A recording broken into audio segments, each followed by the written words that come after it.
Optics is a branch of physics.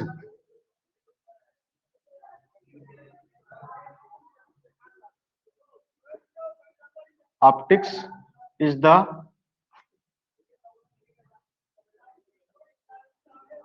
branch of physics in which deals about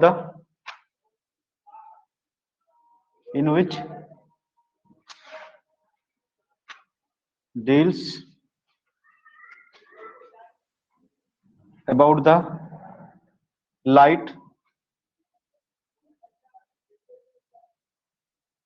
sources properties, light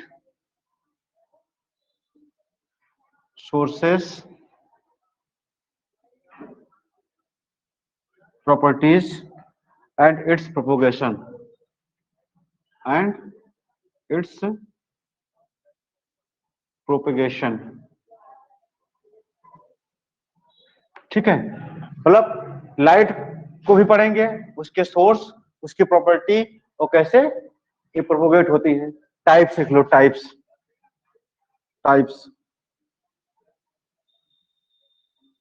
कोई चीज की start होती है, थोड़ा बहुत हो सकता है, कुछ चीजें और नीड होती हैं, और नीड भी है, कम से कम पता रहेगा आपका। ठीक है, टाइप्स। तो व्हाट बताया था, कई बार बता चुके हैं, इट इज 2 टाइप्स।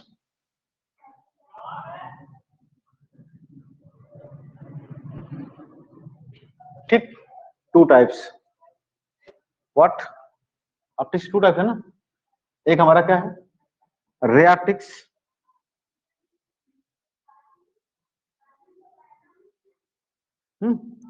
क्या है, रे ऑप्टिक्स लिखो, the branch of physics,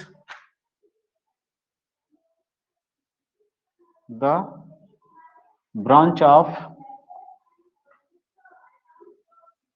physics in which we study about the particle nature, वही जो बता रहे थे आपको, of light, particle nature of light। इसका एग्जांपल हमारे पास क्या आएगा, एग्जांपल आपका होगा इस नेचर में रिफ्लेक्शन एंड रिफ्रैक्शन। ये 2 चीजें पढ़ते हैं इसमें है। ठीक है, ये क्या ऑप्टिक्स का कौन सा नेचर है, पार्टिकल नेचर है। ठीक है, इसमें हम स्टडी क्या करते हैं, reflection and refraction of light. अब चूंकि टाइप चल ही रहा है तो उसको भी नेचर देख लेते हैं। अगला हमारा क्या है, वेव नेचर। सेकंड हमारा है वेव नेचर। देखिए, द ब्रांच ऑफ फिजिक्स,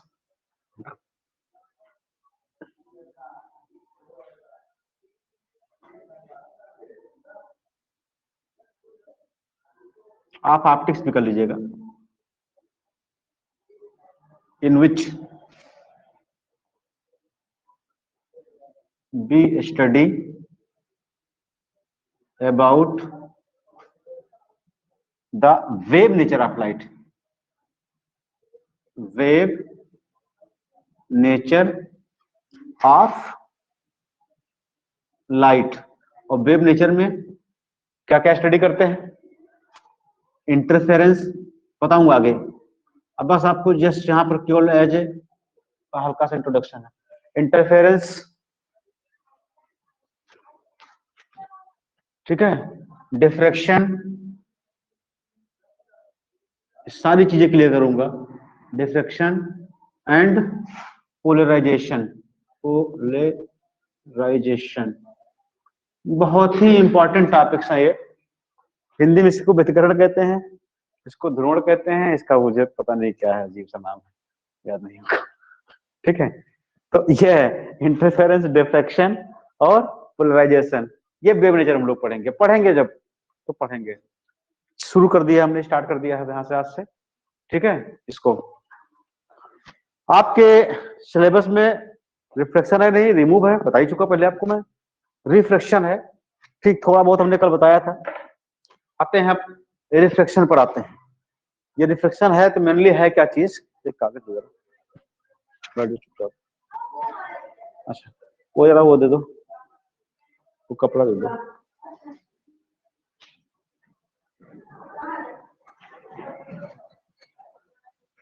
हाँ तो देखो, नोट कर लिया ना, ये नोट हो गया।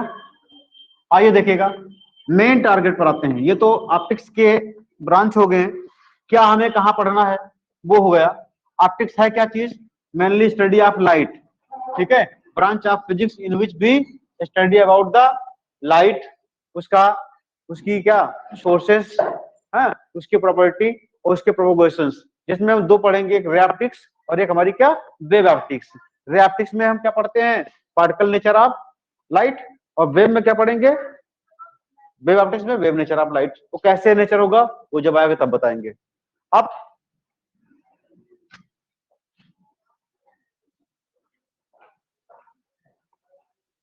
रिफ्लेक्शन, थोड़ा सा हमने इंट्रोडक्शन आपको दिया था उसके बारे में।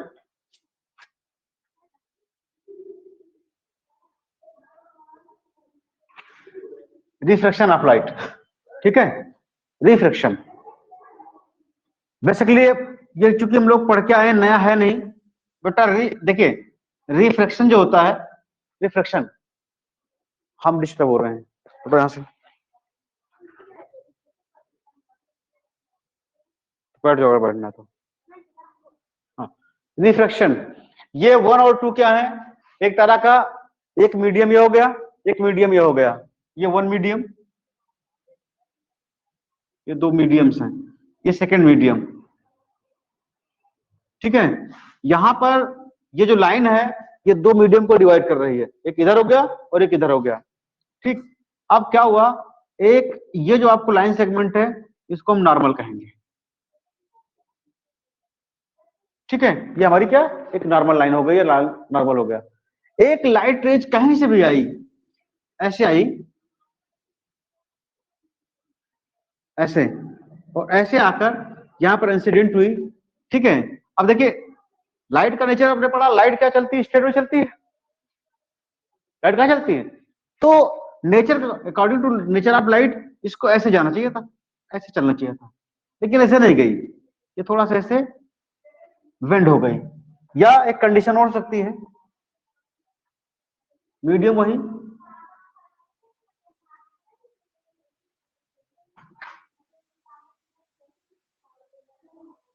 जाना बेटा इसको ऐसे चाहिए था, ये निकलना चाहिए था, बट ये ऐसे ना जाकर हल्का सा ऐसे टुवर्ड द नॉर्मल, वो अब टुवर्ड्स द नॉर्मल। देखिए दो कंडीशंस हैं, एक कंडीशन ये है लाइट की, एक कंडीशन ये है लाइट की, दो कंडीशंस हैं, केस फर्स्ट केस सेकंड।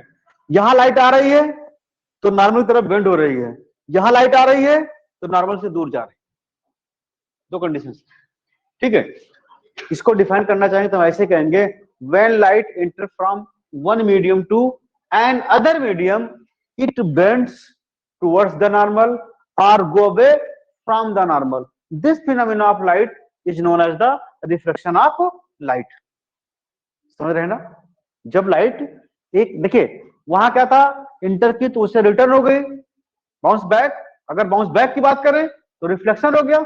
और लाइट इंटर कर जाए, और इंटर कर जाए एक मीडियम से दूसरे मीडियम इंटर कर जाए, और इंटर करने के बाद जो प्रोपोगेट हो, आगे बढ़े, तो कैसे बढ़े, वो दो कंडीशंस हो, या तो जो नॉर्मल है उसकी तरफ झुककर बढ़े, बेंड होकर चले आगे, और या फिर नॉर्मल से दूर होकर चले। बेटा दोनों कंडीशंस में, इस भी कंडीशन में और इस कंडीशन, दोनों कंडीशन में एक बात हो रहा है, वो क्या, कि जब लाइट एक मीडियम से दूसरे मीडियम में एंटर कर रही है तो अपने रास्ते से डाइवर्ट हो जा रही है, जिस रास्ते पे चलना चाहिए था उस रास्ते पे नहीं चल रही है। तो मेनली बात हमारे सामने निकल क्या रही है, क्या इस कंडीशन में क्या रिफ्लेक्शन हो क्या रहा है, कि लाइट को जाना ऐसे चाहिए था, देखिए ये है एक्चुअल पथ, इसका ये होना चाहिए था, ये होना चाहिए था, बट रास्ता छोड़ दिया, अपने रास्ते को डाइवर्ट हो गई।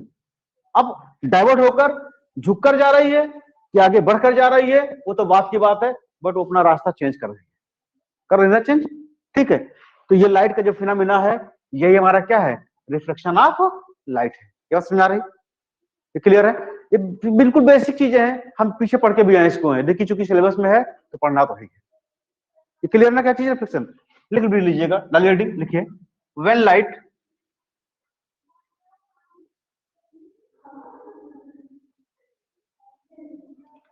Raise enter from one medium to another medium,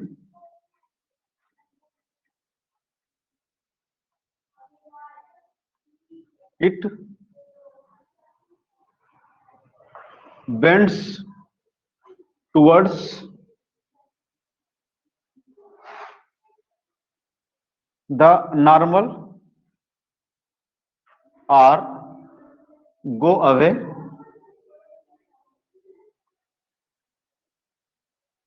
from the normal। ठीक है, this phenomena of light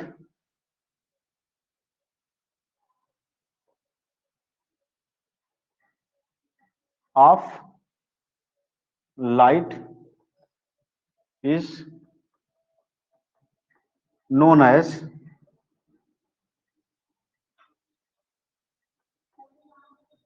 refraction of light।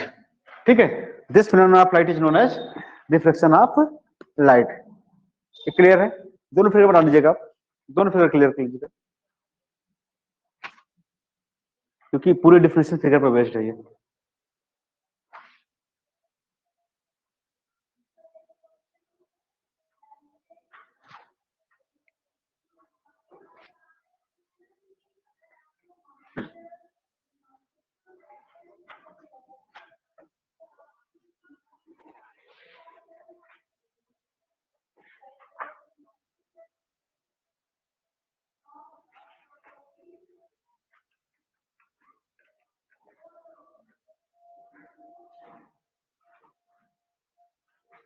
और कहीं कहीं अब चूंकि हम तो इससे बताए हैं,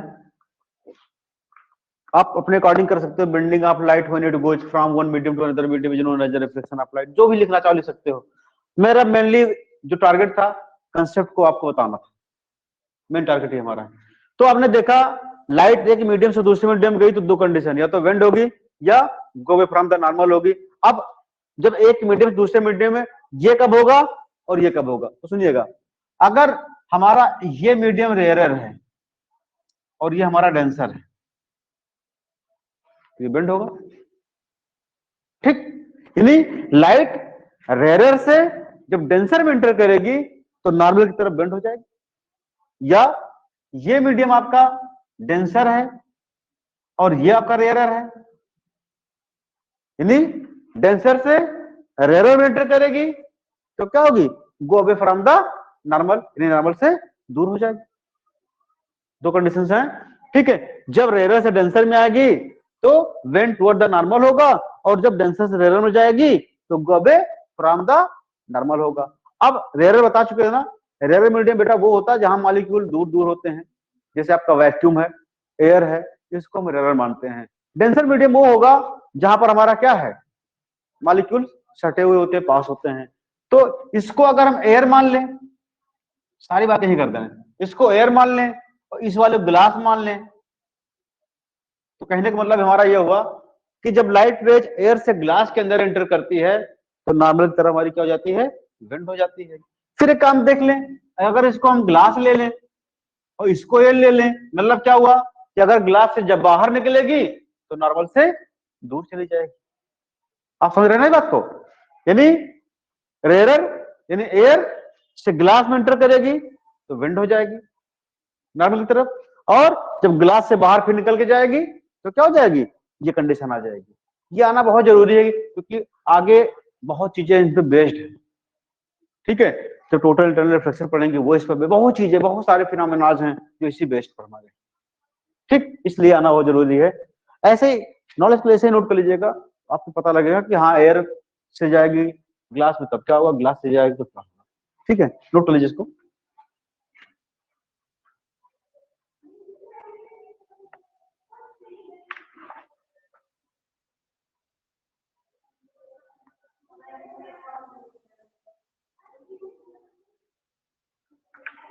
अब एक सबसे बड़ी बात यह है, रिफ्लेक्शन आपने देख लिया, bending of light when it goes from one medium to another medium is known as reflection, ये माने हो गई। या जब लाइट एक मीडियम से दूसरे मीडियम में इंटर कर जा रही है तो क्या लाइट का अपने मार्ग से, अपने रास्ते से डाइवर्ट हो जाना ही क्या है, रिफ्लेक्शन हो गया। कई बातें जिस तरह कहना चाहो आप वो कर सकते हो, बट कंडीशंस हमारी क्या है, ये ऐसा होता क्यों, ऐसा क्यों हुआ भाई, क्यों हुआ, ये कंडीशन क्यों आई, ये ऐसा क्या हुआ भाई, ऐसा कौन सा फैक्टर है जो इसको वेंड करा दे रहा है, या ऐसा कौन सा फैक्टर है जो इस लाइट को यहां जाना चाहिए था ऐसे और ये ऐसे चले जा रही, क्या कॉज है, कॉज ऑफ रिफ्लेक्शन। हाँ बोलो, मीडियम तो कॉज है ही बेटा, बिल्कुल सही बात है, लेकिन उस मीडियम में एक बात क्या आती है, कॉज ऑफ रिफ्लेक्शन क्या है। सुनिए, ये नॉर्मल है, पता है तो है ही, हम लोग ये नॉर्मल में हैं, ये भी यहाँ नॉर्मल है, बात समझिएगा। देखिए जो लाइट की स्पीड होती है, लाइट की स्पीड भाई एयर में जानते हैं, वैक्यूम में 3 × 10⁸ है तो पॉपुलर है मीटर पर सेकेंड, वैक्यूम की लाइट ये पॉपुलर है 3। तो बेटा वैक्यूम में लाइट की स्पीड कुछ और होगी, वाटर में कुछ और होगी, ग्लास में कुछ और होगी, मड में कुछ और, ऑयल में कुछ और होगी। मतलब कहने क्या हुआ कि लाइट की जो स्पीड है वो डिफरेंट मीडियम में डिफरेंट होती है। ऐसा नहीं है कि वैक्यूम में अगर 3 × 10⁸ मीटर पर सेकेंड है तो ग्लास में जाएगी तो अभी यही होगी स्पीड, बदल जाएगी स्पीड बदल जाएगी, वाटर में जाएगी स्पीड बदल जाएगी, लाइट की स्पीड वैक्यूम में कुछ और होगी, ग्लास में कुछ और होगी, वाटर में कुछ और होगी, ऑयल में कुछ और होगी, यानी हर मीडियम में उसकी स्पीड क्या होती है, अलग अलग होती है। तो अलग अलग होगी तो जी डेफिनेटली एक बात तो समझ रहे हैं आप ना इस बात को। अब आपको देख रहे हैं वैक्यूम में मॉलिक्यूल दूर दूर है, तो रोकने वाला बहुत कम है, वहां तेजी से चलेगी कोई चीज, और जहां मॉलिक्यूल सटे हुए होंगे वहां पर क्या उसकी रिकॉर्ड होगी ना लाइट की, तो निश्चित है कि जो हमारा डेंसर मीडियम होगा वहां लाइट की स्पीड कम होगी। क्यों? क्योंकि वो डेंस है, मॉलिक्यूल सटे हुए होंगे, उसको ज्यादा उसको रोकेंगे। समझ पा रहे हैं?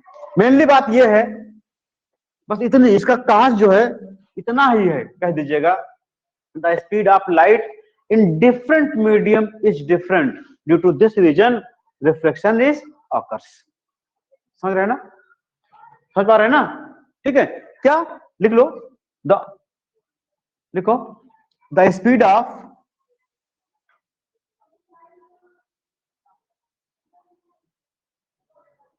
light is different in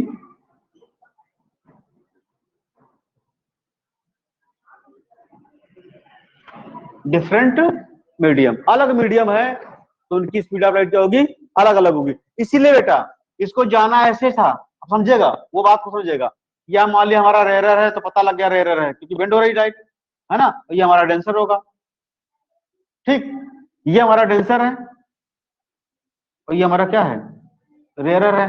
तो बेटा उसको जाना ऐसे था, लेकिन क्या यहाँ के मालिक अब उसको प्रोटेक्ट कर रहे हैं, तो हल्का झुका दिया, यहाँ आए तो यहाँ प्रोटेक्ट नहीं, यहाँ उसको थोड़ा सा और फ्रीली मिल गया तो बाहर कर दिया, ठीक। तो मेन बात यही है कि जो लाइट की स्पीड है वो हर मीडियम में क्या होती है, अलग अलग होती है, इसलिए क्या ये रिफ्लेक्शन होता है, इसीलिए ये हाँ तो होता है ना, बिल्कुल तो है, विंडो है क्या चीज, कहाँ विंडो चाहिए, विंडो हाँ तो ग्लास में रिफ्लेक्शन हुआ ना, लाइट आई तो एयर से ग्लास में आई कि नहीं आई, बिल्कुल एयर से ग्लास में आती है ना वो चीज, भाई वहां ग्लास है तो वहां रिफ्लेक्ट हुई लाइट, ठीक। हाँ एक बात रिफ्लेक्शन से आ गई तो यहाँ पे एक बात और क्लियर करते हैं, ये क्लियर है बात, बेटा इसको सुनो बेटा, आगे देखेगा। अब वही जो पीछे पढ़ के आए हैं, जो लाइट रेज कहीं से आकर यहां पर इंसिडेंट होती है, इसका नाम है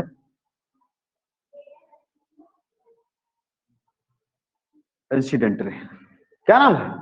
इंसिडेंट रे।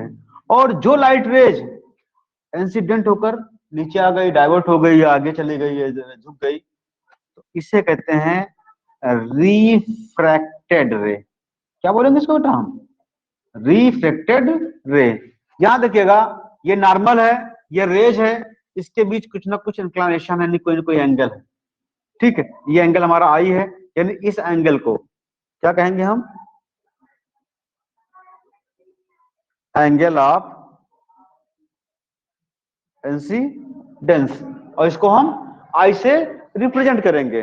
और बेटा यहां पर भी नॉर्मल है, यहां भी रेज है, ये हमारा एंगल आर है, आर का मतलब नहीं है, इसको हम क्या कहेंगे? This angle is known as angle of refraction. क्या बोलेंगे बेटा इसको हम? Angle of refraction. तो ये कह सकते हैं angle between incident and normal is known as the angle of incidence. Angle between normal and what? Refracted ray is known as angle of refraction. इसको हम बेटा I से डिनोट करते हैं और इसको हम क्या? R से रिप्रेजेंट करते हैं।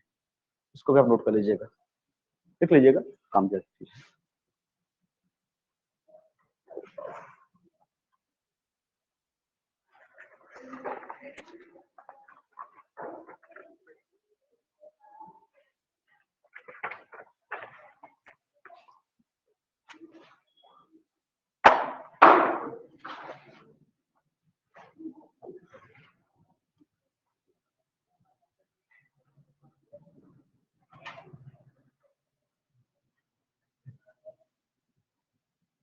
ओके, बढ़ जाओ। हाँ, एक बहुत ही इंपॉर्टेंट बात इसी से लगी हुई, अगर लाइट का रिफ्लेक्शन होता है तो क्या चेंज होता है और क्या चेंज नहीं होता है। ठीक, इसको हटा दें।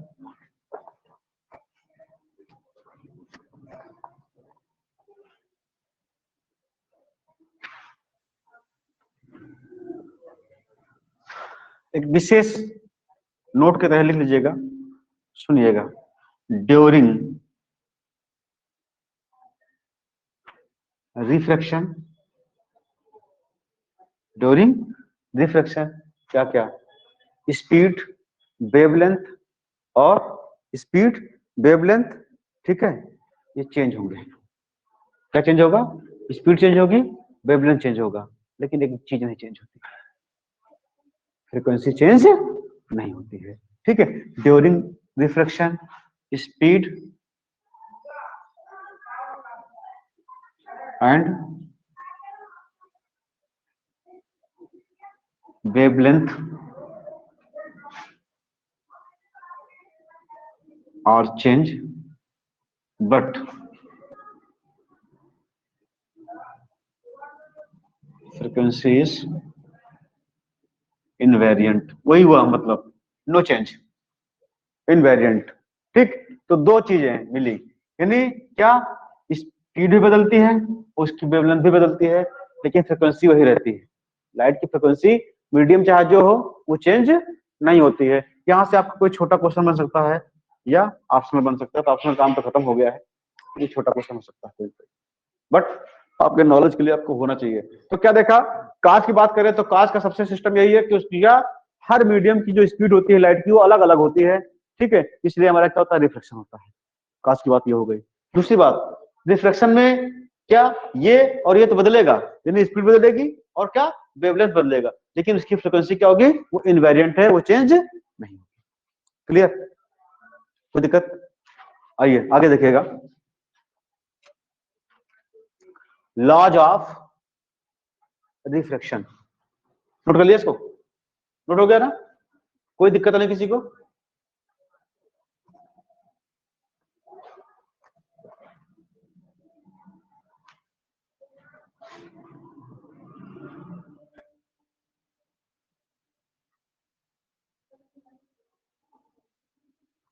ये जो टॉपिक थोड़ा से बेसिकली टेंथ में पढ़कर आए हैं, अभी कुछ नया है नहीं यहाँ 12th का।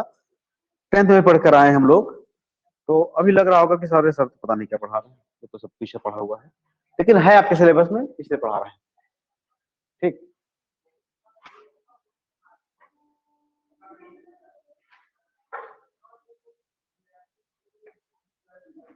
हाँ, लॉज ऑफ रिफ्लेक्शन। देखिए बेटा सुनिए ध्यान से, फिगर हर जगह जरूरी होता है इसलिए बनाना है। ये नॉर्मल हो गया, बार बार फिगर हम इसलिए बना रहे हैं, फिगर भी आपको तैयार हो जाए, साथ में कैसे लाइट का वेरिएशन होता है वो भी आपको तैयार हो जाए। अभी अभी आपने देखा, ये एंगल हमारा एंगल ऑफ इंसिडेंस है, और ये हमारा एंगल ऑफ रिफ्लेक्शन है, ये हमारी इंसिडेंट रे है, और ये हमारी क्या है, रिफ्लेक्टेड रे है, और ये जो लाइन दिख रही है ये नॉर्मल है। ठीक है, तो क्या देख रहे हैं, देखिए लॉज में, तो फर्स्ट लॉ में तो ये बन जाएगा, ये incident ray, normal and reflected ray, और are lies at same point, है ना, एक लॉ ही हो गया। ठीक, क्या इंसिडेंट ले, इंसिडेंट रे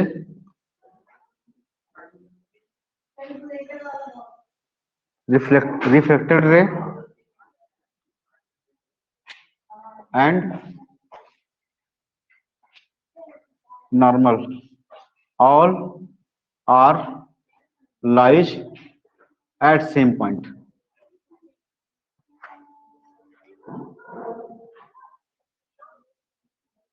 ये एट सेम पॉइंट, ये बात क्लियर हो गई। एक बड़ा ही, अब दूसरा भाग जो है बड़ा इंपॉर्टेंट, क्या, the ratio of sine angle of incidence to the sine angle of reflection is a constant. ठीक है, क्या, इसका और इसका, तो लिखा है the ratio of sine angle of, second law लिख लो, the ratio of sine angle of incidence, sine angle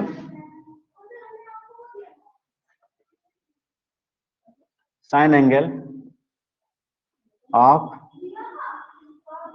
incidence to the sine angle of, to the sine angle of reflection. बेटा ये आर कर लीजिएगा, और साइन एंगल ऑफ इंसिडेंस को आई, is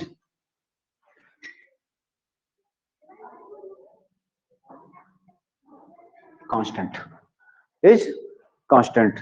तो क्या हुआ बेटा, साइन आई, ये तो है ना, sine i upon sine r is equal to constant, sine i upon sine r is equal to constant. इसी कांस्टेंट को इन्होंने एक नाम दे दिया है, ठीक, और उस कांस्टेंट का नाम दिया है रिफ्रैक्टिव इंडेक्स। यहां पर ये, this implies that sine i upon sine r is equal to mu, और ये जब म्यू कर दिया, इस बात को बताया किसने, स्नेल साहब ने। ड्यू टू दिस रीजन इस लॉ को हम क्या कहते हैं, स्नेल लॉ भी कहते हैं। भाई ये देखिएगा, रिफ्लेक्शन के सेकंड लॉ में इन दोनों का रेशियो हमारा क्या है, कांस्टेंट है। इस कांस्टेंट का नाम बताया किसने, म्यू का नाम किसने दिया, स्नेल जी ने दिया।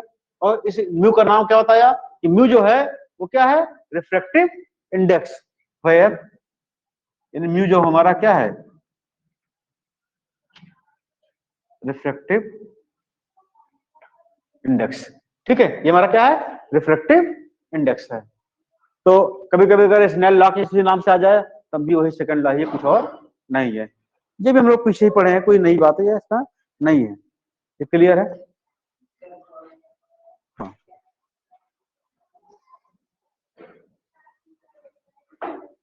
तो दो लॉज देखे, फर्स्ट लॉ में ये रे और ये सेम पॉइंट पर लाई कर रहे हैं। सेकेंड लॉ में साइन एंगल के साथ इसका और साइन एंगल के साथ इसका जो रेशियो होगा वो क्या है, एक कांस्टेंट आएगा। This constant is the mu and this law is known as what, Snell law. The constant is what, refractive index, and law is known as the Snell's law. Clear है, कोई दिक्कत यहां तक कंफर्म है ना? अभी तो 10th वाला ही चल रहा है अभी भी, लेकिन ये सिलेबस में है आपके, इस बार भी सिलेबस में ये है। आगे देखिएगा,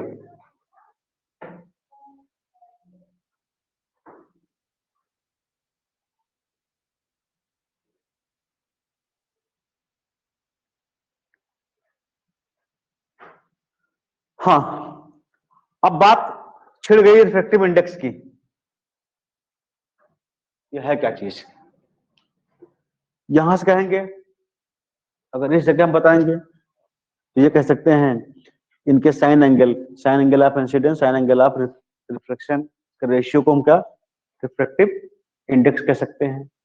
या ऐसे जनरली अगर हम इसको डिफाइन करना चाहें तो ये कह सकते हैं कि जब लाइट एक मीडियम से दूसरे मीडियम में एंटर करती है, सुनिएगा ध्यान से बात, जब लाइट एक मीडियम से दूसरे मीडियम में, इस मीडियम से इस मीडियम में एंटर करती है, तो मान लेते हैं इस मीडियम में लाइट की स्पीड c और इस मीडियम में लाइट की स्पीड क्या, b। यानी जब लाइट एक मीडियम से दूसरे मीडियम में एंटर करती है तो पहले मीडियम और दूसरे मीडियम के स्पीड का जो भी रेशियो मिलता हमको, ठीक है, रिफ्रैक्टिव इंडेक्स कोई भी क्वांटिटी नहीं है, एक तरह का रेशियो है। ये क्या है, रेशियो। क्या साइन आई और साइन आर का भी रेशियो कर सकते हैं। या जब लाइट एक मीडियम से दूसरे मीडियम में ट्रेवल करती है तो निश्चित देखा, अभी आपने देखा इस बात को, क्या देखा कि जब किसी मीडियम में लाइट ट्रेवल करती है तो उसकी स्पीड अलग अलग होती है। मतलब निश्चित है, कुछ स्पीड यहाँ होगी, कुछ स्पीड यहाँ होगी। जो स्पीड यहाँ है और जो स्पीड यहाँ है, इन दोनों का जो रेशियो हमें मिल जाता है, यानी डिफरेंट डिफरेंट मीडियम में। चलो यहाँ पर अभी हम सी नहीं मानते हैं, D2, ठीक है।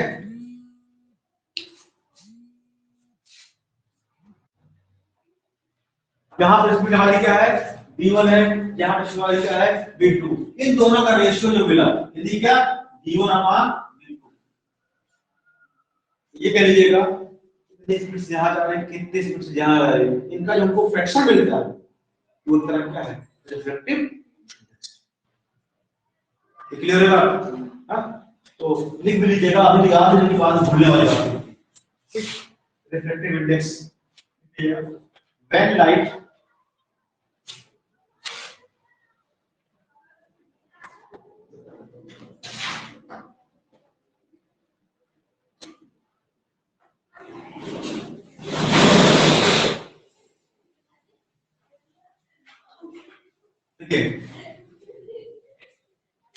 when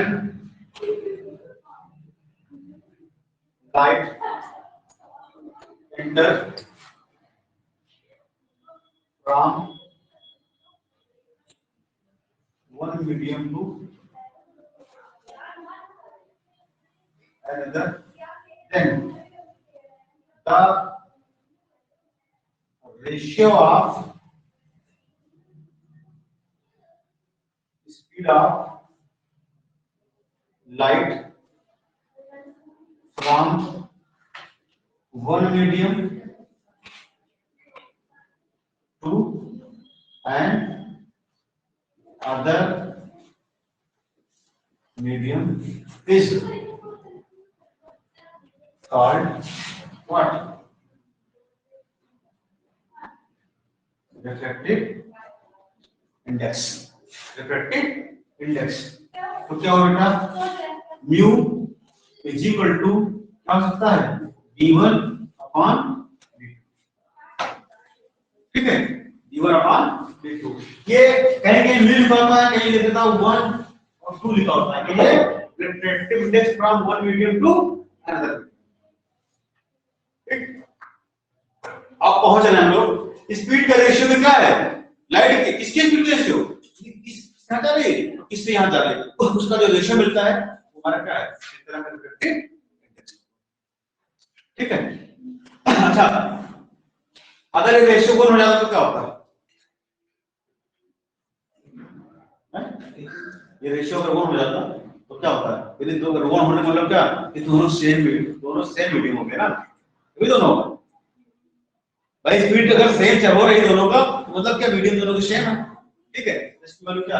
ये वन को क्या दिखा है कि दोनों की वैल्यू सेम है ना।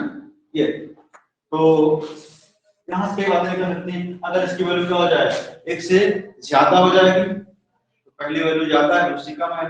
स्पीड पहले स्पीड ज्यादा दूसरी स्पीड कम है, तो जहां स्पीड सुन लीजिएगा दो मीडियम एक साथ अगर लगे होंगे तो अगर पहला मीडियम रेयर दूसरा डेंसर है तो रेयर स्पीड ज्यादा होगी, डेंसर कम होगी, समझेगा। अगर इसकी वैल्यू एज एग्जांपल जंक्शन है ना, मान लीजिए आ रहा है 1.55 ऐसे आ रहा है, यदि इससे ज्यादा आ रहा है, इससे ज्यादा रियल तब आएगा जब पहली वैल्यू ज्यादा और दूसरी वैल्यू कम हो। अब पहली वैल्यू ज्यादा बोला है कि स्पीड ज्यादा कहां होगी? रेयर में। स्पीड कम कहां होगी? टेंसर में। मतलब क्या हुआ? ये हमारा रेयर हो गया, कहीं से भी आप निकाल सकते हो ये हमारा, ठीक।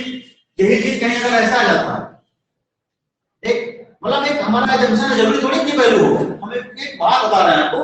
मान लिया हमारा ऐसा हो गया, ये ऐसे आ गया, ये एक से कम वैल्यू आ रही है, एक से कम आने की वैल्यू बोला जानते क्या हो रहा है? नीचे वाली वैल्यू ज्यादा है और ये वैल्यू कम है, यानी डिनोमिनेटर ज्यादा है। डिनोमिनेटर मतलब यहाँ क्या है? पहला मीडियम कम दूसरा मीडियम ज्यादा, तो पहले से दूसरे में जा रहे हैं और पहला कम दूसरा ज्यादा, तो कम कहां होगा? कम होगा डेंसर में, ज्यादा कहां होगा? तो पहला मीडियम हमारा क्या है? पहला मीडियम डेंसर, दूसरा वाला क्या है? समझ रहे ना? तो मैं आपको बस इतनी बात बताना चाह रहा था, रिफ्लेक्टिव इंडेक्स का कंसेप्ट माइंड बैठा नहीं बैठा, क्लियर पूरी तरह से। एक तरह क्या है? स्पीड का रेशियो, जब लाइट एक मीटर से दूसरी मीटर में चलती है तो उनकी स्पीड में हमें जो रेशियो मिलता है, that ratio is known as the reflective index. यहां पर उन्होंने एक नाम दे दिया है, वो दिया है एब्सोल्यूट रिफ्लेक्टिव इंडेक्स। ये तो रिफ्लेक्टिव इंडेक्स का माइंड बैठ गया कि स्पीड में दूसरी मीटर में जा रही है, स्पीड का जो भी रेशियो मिल रहा है that is known as the reflective index. Absolute क्या है ये, और यही पूछा जाएगा। लेकिन अगर आपको रिफ्लेक्टिव इंडेक्स का कंसेप्ट नहीं क्लियर होगा तो एब्सोल्यूट क्लियर नहीं होगा, इसलिए उसको बताना जरूरी है। था नहीं लेकिन बताया आगे देखिएगा।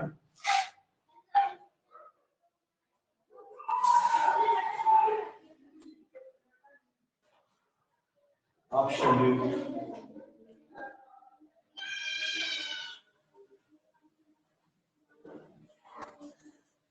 अच्छा, एक बात आपके सामने आ गई, रिफ्लेक्टिव इंडेक्स क्या है?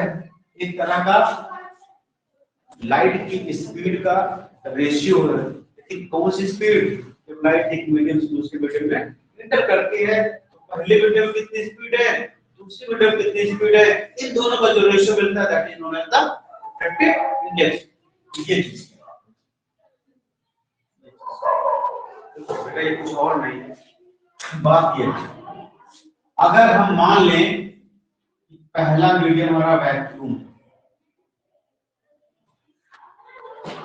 और ये मीडियम ग्लास, क्या ग्लास है? तो ये वैक्यूम हो गया, ये ग्लास हो गया, ठीक। ये वैक्यूम और ये ग्लास, मतलब पहले क्या हुआ कि जब लाइट वैक्यूम से ग्लास में, ऑयल में, ना ग्लास में, ऑयल में या वाटर में कहीं पर इंटर कर रही है, लेकिन कंडीशन है फर्स्ट मीडियम हमारा क्या होना चाहिए? वैक्यूम। यहां से लाइट आ रही है, क्या होना चाहिए? वैक्यूम। लेकिन जब लाइट वैक्यूम से कहां किसी मीडियम में इंटर करती है तो उनके लाइट के रेशियो हमको मिलते हैं, that is known as the reflective index. Simple सी बात है कि first medium should be clear, क्या होना चाहिए? फर्स्ट मीडियम क्या होना चाहिए? वैक्यूम। और अगर हमारा फर्स्ट मीडियम वैक्यूम है तो क्या c by v, c is the speed of light in vacuum, v the speed of light in the medium. तो क्या कह सकते हैं, the speed of light from vacuum to the medium is known as the absolute refractive index. The ratio of speed of light from vacuum to the medium is known as the refractive index. Clear बात मिल जाएगी, कोई दिक्कत ठीक है इसको, देखिए it is the ratio of speed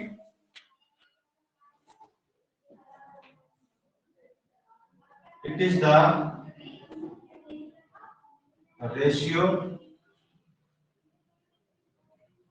of speed of light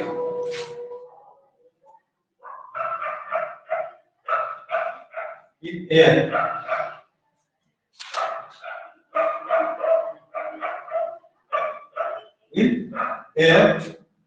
और क्या to medium, in air to medium, यानी क्या स्पीड ऑफ लाइट का रेशियो एयर से मीडियम यानी वैक्यूम है ना, in air to medium. अब न्यू बेटा क्या होगा, इसकी सी मान लेते हैं स्पीड ऑफ लाइट, मीडियम की भी ले लेते हैं, तो v = c / d. अच्छा एक बात आपके यहां मिल रही है, आप देख रहे हो ना, ये जो वैक्यूम की स्पीड है वो क्या है, कांस्टेंट है, कांस्टेंट ना, ठीक है ना, c = स्पीड ऑफ एयर ये फिक्स हो गया, ये कांस्टेंट है. बेटा फिजिक्स में अगर हम इस कांस्टेंट को हटा देंगे तो यहां पर एक साइन मिल जाएगा, उसमें का साइन मिल जाएगा, ये हमारा क्या है, कांस्टेंट है, यानी दी क्या है, सिंस c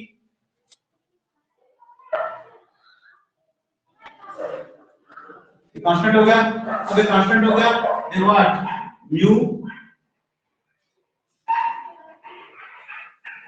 ये.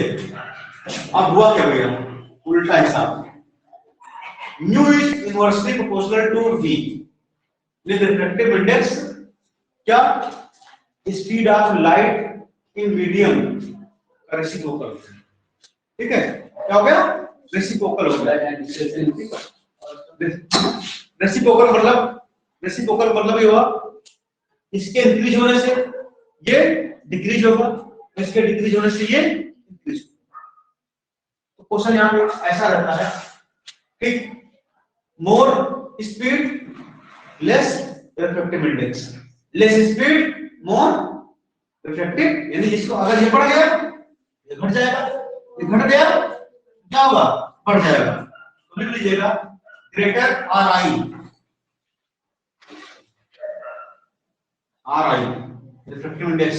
अगर रिफ्रैक्टिव इंडेक्स ग्रेटर होगा तो क्या होना चाहिए बेटा, इसको लेस होना चाहिए ना, लेस. इस पे क्वेश्चन बनता है, क्वेश्चन लेस स्पीड, ठीक. और उसके बाद लेस RI तो क्या होगा, ग्रेटर स्पीड, यानी क्या, ये बढ़ा तो ये घटेगा, ये घटा तो ये बढ़ेगा. ये क्लियर है, नोट कर लीजिए इसको. आज के लिए बस इतना ही रखते हैं, बहुत हो गया.